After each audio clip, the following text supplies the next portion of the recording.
commerce expert. Always great learning from you. Now we move on to our next news. The U.S. government has barreled towards its first shutdown in 6 years, with fundings expiring at midnight after the Democrats fought a war of words with President Donald Trump and senators rejected a last-ditch bid to keep the lights on. Republican leader John Tooney has said that the far-left interest groups and far-left Democrat members wanted a shutdown with the president.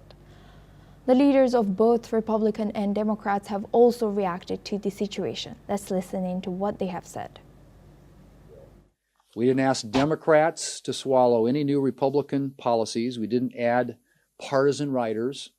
We simply asked Democrats to extend existing funding levels to allow the Senate to continue the bipartisan appropriations work that we started.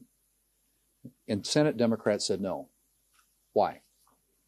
Because far-left interest groups and far-left Democrat members wanted a showdown with the president. But the cracks in the Democrats are already showing.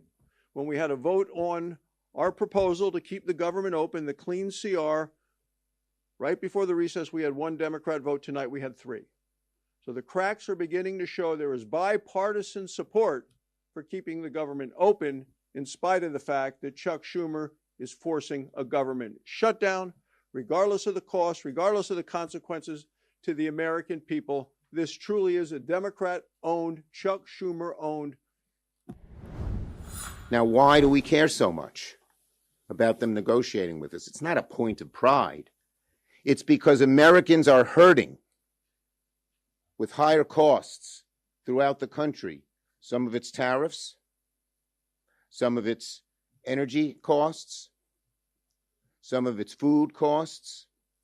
But one of the main reasons, and the one with the most immediate impact on raising Americans' costs, is skyrocketing costs of health care, all done by the Republicans.